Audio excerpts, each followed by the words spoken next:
Today, I'm going to tell you everything that you need to know about stacking 90% silver dimes, quarters, and half dollars. From the positives to the negatives to the history to the math, we're going to cover it all. Now, this is a remake of a video I did about 3 years ago, and I figured it was time to touch on it again for all of my new subscribers, so let's get into it.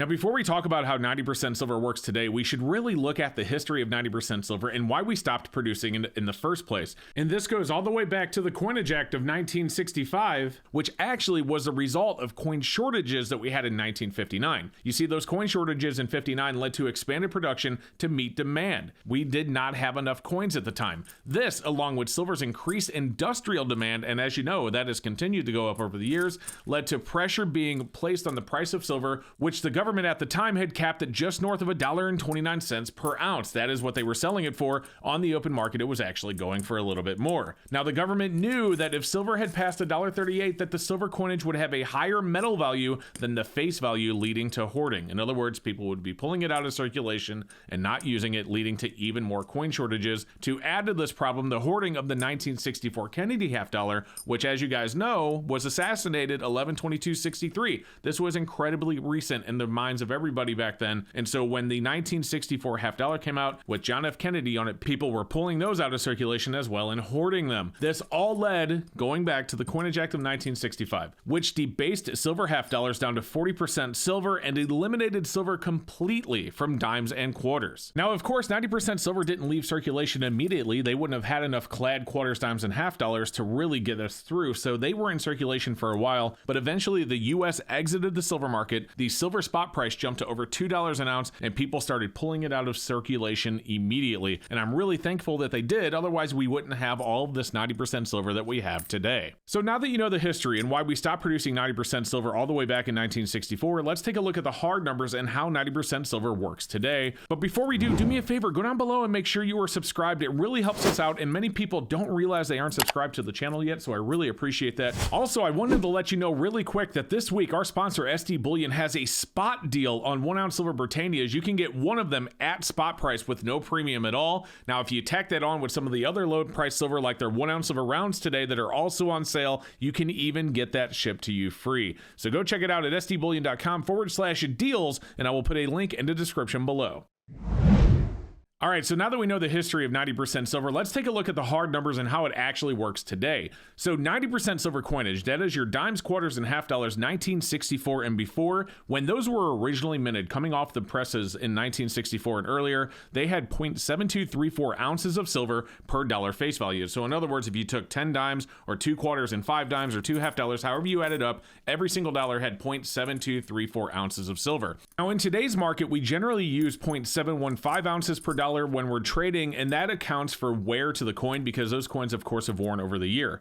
Now, using that 0.715 ounces per dollar, that means if you took $1.40 face value, so in other words, 2 halves and 4 dimes, or however you add it up, it takes $1.40 to get 1 troy ounce of silver if you were to melt those down. Now, the reason I keep talking about face value here is because 90% silver is generally bought and sold by the face value and not the actual weight. So in other words, most coin dealers aren't actually going to weigh them, but instead will count up the face value. I'm not saying that that's always the case, but it is generally the case that they are bought and sold by the face value. So you might see, if you're looking at a coin show in a coin shop, they may have it priced at a certain amount per dollar. So for example, and we can look at the math down below here on the sheet, you can see at $18 per dollar, let's say your shop is selling it at $18 per $1 face. If you take 18, multiply that by 1.4, what you're actually paying per ounce is $25.20 per ounce troy. So if your spot is going for, let's say 23, you subtract 25.20, you know that you're paying $2.20 an ounce over spot. Okay, so you know how the math on 90% works, but why would you stack it? So there's a number of reasons that I like stacking 90% silver. I'm going to share some of those with you, but I do want to say that if you're worried about the math being complicated, I assure you that it gets really easy very quickly. Just grab a calculator, remember a couple of facts, and you're good to go. You can always write them down and keep them with you as well. But the reasons that I would tell you to consider stacking 90% silver, number one is that it's incredibly identifiable, not just in the US, but worldwide, but especially in the US. I mean, our dimes and quarters today still look roughly the same as they did all the way back in 64, right? They still have Roosevelt on them. The quarters still have Washington on them. So in the US, it's incredibly recognizable, and anybody that stacks silver knows that 1964 and older is 90% silver. Additionally, while 90% silver is faked, it does happen, it's incredibly rare. In fact, I would argue that 90% is probably the least faked, of course not including your very key date rare coins, but as far as your common date circulated 90% coinage, it's probably the least faked silver out there.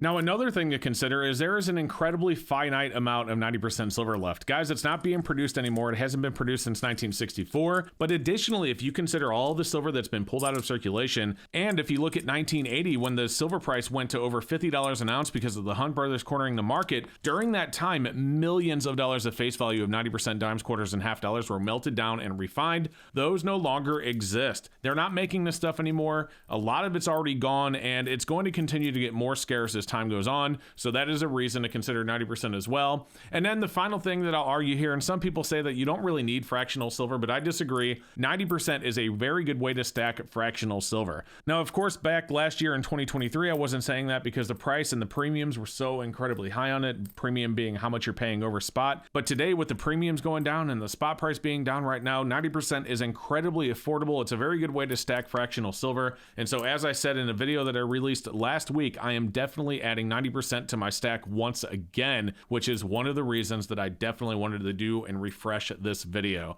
So yes, those are 3 really good reasons to stack silver, but there are some negatives, so let me go ahead and talk to you about those. So the negatives when considering silver stacking is, number 1, it is heavy.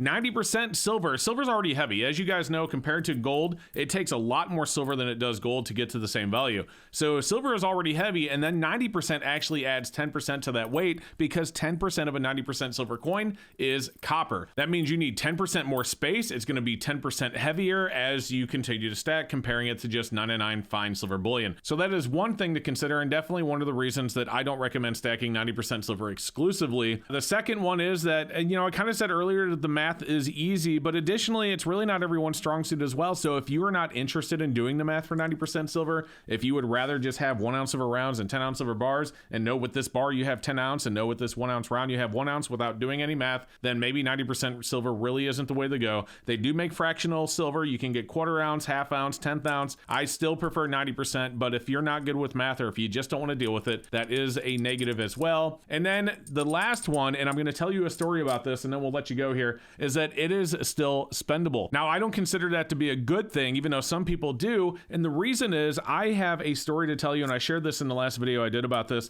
I know a guy whose wife spent his 90% silver. He was keeping it in a certain place. She was taking it out and using it for lunch money, and he didn't know it until it was too late, and most of it had already been spent over the course of like a year or something like that. Can you imagine? She was spending, let's just say, a McDonald's meal $7, and 90% is going for 18 times. She was spending over $126 to get a McDonald's meal every time she took 90% silver out of that can and used it for her lunch. So that is one thing to consider. If you are going to stack 90% silver, make sure that the people that know where it is, whether it be your wife or kids or whatever, make sure that they know what it is, why it has value, and that they should never just go out and spend it.